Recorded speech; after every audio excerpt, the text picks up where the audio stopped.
সম্মানীয় দর্শক, দেখছেন এই মুহূর্তে N A stock Bangla YouTube channel. সরাসরি চোখ রাখবো আজকের বাছাই করা 10টি গুরুত্বপূর্ণ সংবাদে। তার আগে আপনার কাছে ছোট্ট একটি অনুরোধ, ভিডিওটিতে একটি লাইক করবেন। চ্যানেলে নতুন হতে হলে অবশ্যই চ্যানেলটিকে সাবস্ক্রাইব করে পাশের বেল আইকনটি প্রেস করে রাখবেন প্রতিদিনের গুরুত্বপূর্ণ সংবাদগুলি সবার আগে দেখার জন্য। অসন্তোষ, ইন্ডিয়া জোটের বৈঠকে গরহাজির মমতা, কারণ সামনে আসতেই শোরগোল। আসন্ন লোকসভা নির্বাচন, রোববার থেকে ভারত জোড়ো ন্যায় যাত্রা শুরু করেছেন রাহুল গান্ধী। তার আগে ইন্ডিয়া জোটের হাই ভোল্টেজ ভার্চুয়াল বৈঠকে গরহাজির তৃণমূল কংগ্রেস।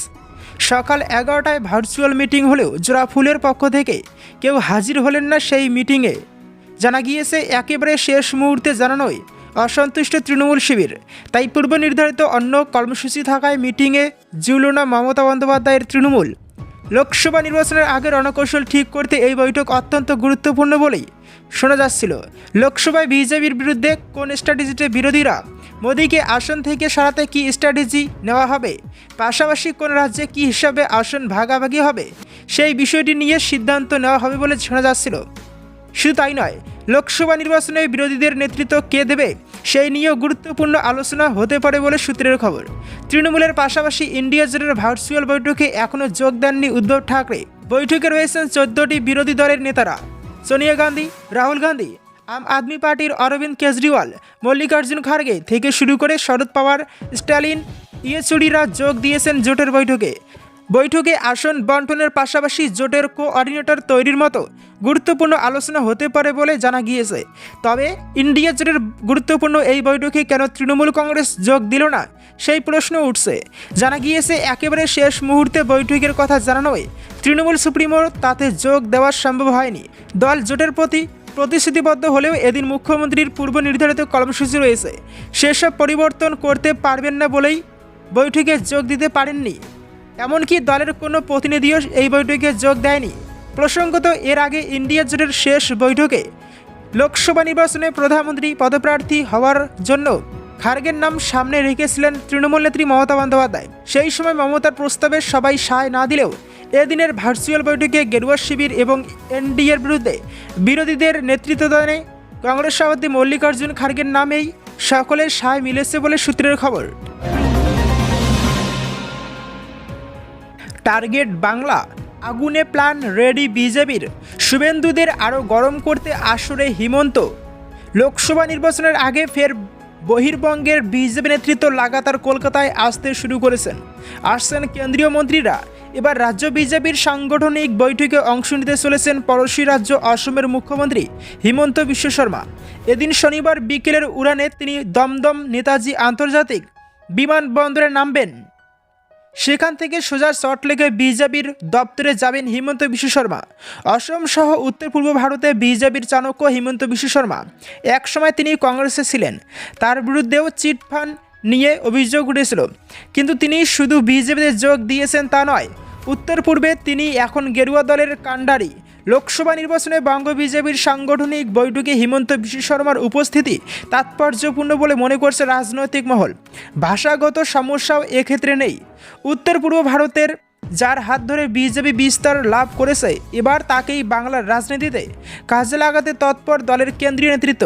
এদিকে এদিনই কলকাতায় এক অনুষ্ঠানে হাজির হয়েছিলেন কেন্দ্রীয় মন্ত্রী অনুরাগ ঠাকুর।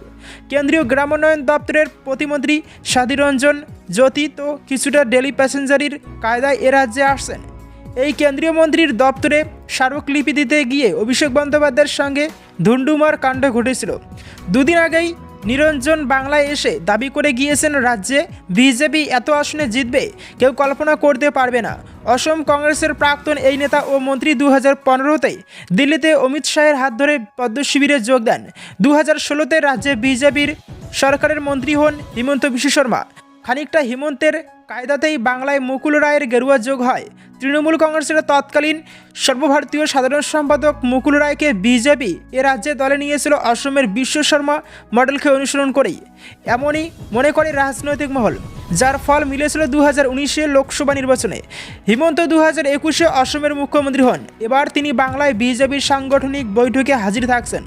উত্তর পূর্ব ভারতের রাজ্যগুলিতে সংখ্যাগরিষ্ঠতা না পেয়ে নানা ক্ষেত্রে ক্ষমতা ভোগ করেছে বিজেপি।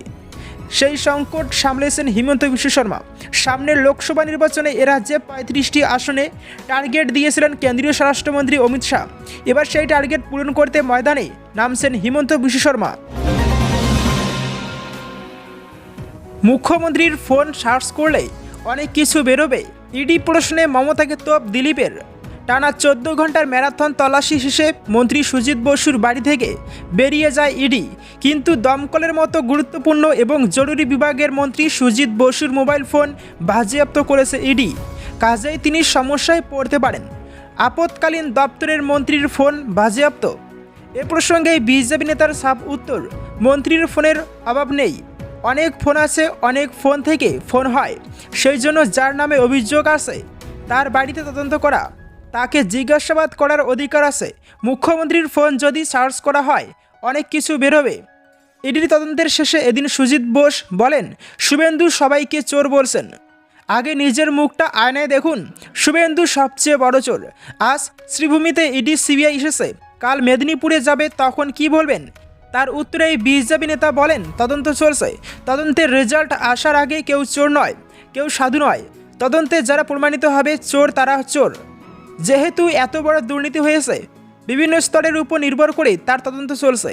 যার যার নাম আছে তারা সবাই চোর এরকম নয়, যার নাম নেই তারা চোর হবে না এরকম নয়। তদন্ত শেষ হলে বোঝা যাবে কে চোর কে সাধু। অভিজিৎ গঙ্গোপাধ্যায়ের বিরুদ্ধে সুপ্রিম কোর্টে যাচ্ছে Abhishek Bandyopadhyay.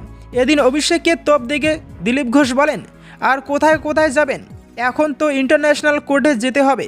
High court supreme court সব হয়ে গেছে, কোর্টে গিয়ে বাসা যাবে না। কোর্ট তো বলেছে তদন্ত করতে, যাদের নাম এসেছে তাদের বিরুদ্ধে তদন্ত চলছে, ওনাদের কোর্ট করতে করতে সারা জীবনই কেটে যাবে। মমতার কমিটি এদিন সচিব ডক্টর নীতিন চন্দ্রকে করা চিঠি দিয়ে জানান, এক দেশ এক ভোট মানছি না, গণতন্ত্রকে খুনের কেন্দ্রীয় ষড়যন্ত্র।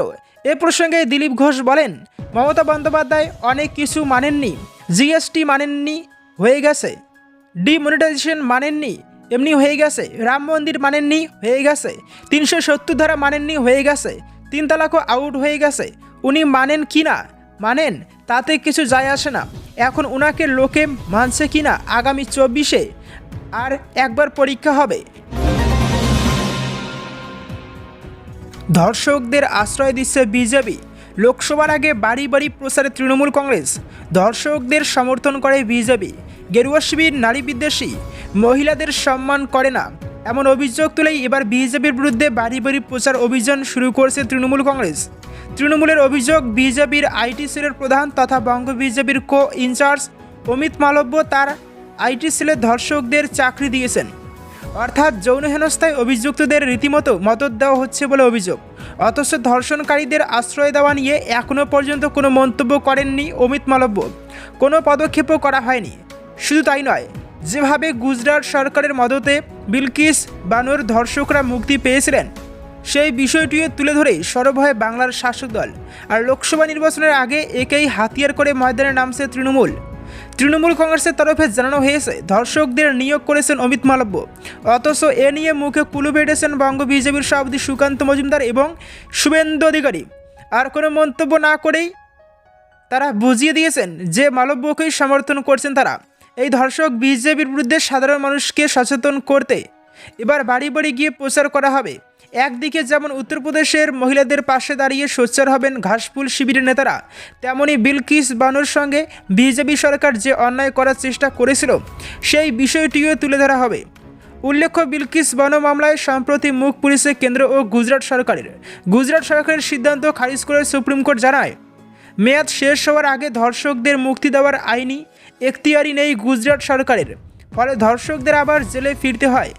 একদিকে যখন গঙ্গাসাগরগামী সাধুদের মারধর নিয়ে সুর চড়িয়েছে বিজেপি, তখন অন্যদিকে তৃণমূলের হাতিয়ার ধর্ষণ কাণ্ডে গেরুয়া শিবিরের অবস্থান। শুভেন্দুই কি সব করাচ্ছেন? কুণাল থেকে সুজিত নিশানায় একজনই। তখনও তেলেঙ্গানার ভোট হয়নি, হায়দ্রাবাদে একটা ঘরোয়া আড্ডা চলছে। মুখ্যমন্ত্রী কে চন্দ্রশেখর রাওয়ের অতি ঘনিষ্ঠ এক নেত্রী কৌতূহলী প্রশ্ন করেছিলেন, শুভেন্দু অধিকারী নাকি তৃণমূলের 100 জন নেতামন্ত্রীর তালিকা ইডিকে দিয়েছেন। তেলেঙ্গানার এই নেত্রীকেও ইডি জেরা করেছিল। তাদের অফিসারদের কাছ থেকেই নাকি শুভেন্দুর কথা শুনেছেন তিনি। ওই নেত্রীকে তা এখানে প্রাসঙ্গিক নয়। প্রাসঙ্গিক হলো কথা কতদূর ছড়িয়েছে। শুক্রবার রাজ্যের দমকল মন্ত্রী সুজিত বসু ও প্রাক্তন মন্ত্রী তথা বরাহনগরের তৃণমূল বিধায়ক তাপস রায়ের বাড়িতে ইডির তল্লাশি চলেছে। তারপর ফের শাসক দল নিশানা করেছে শুভেন্দুকেই। তল্লাশি শেষে ইডি অফিসাররা বেরিয়ে যাওয়ার পর সুজিত বসু পরিষ্কার বলেছেন, ইডি অফিসারদের তিনি কোনো দোষী দিচ্ছেন না, ওরা সরকারি কাজ করতে এসেছিলেন।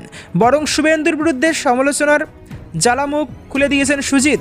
শুধু দমকল মন্ত্রী নন, দলের মুখপাত্র কুণাল ঘোষ, সাংসদ কাকলি ঘোষ, দস্তিদার সবার নিশানায় ছিলেন শুভেন্দুই। নারদা কাণ্ডের প্রসঙ্গ টেনে এনে তারা প্রশ্ন তুলেছেন, কেন শুভেন্দু অধিকারীর বাড়িতে ইডি সিবিআই যাচ্ছে না।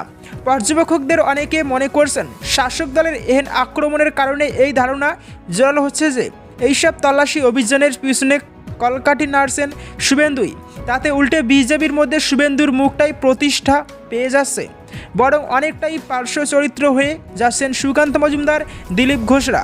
বাংলায় বিজেপির রাজ্য জুড়ে গ্রহণযোগ্যতা মুখের সংখ্যা নিতান্তই কম বলে অনেকের ধারণা।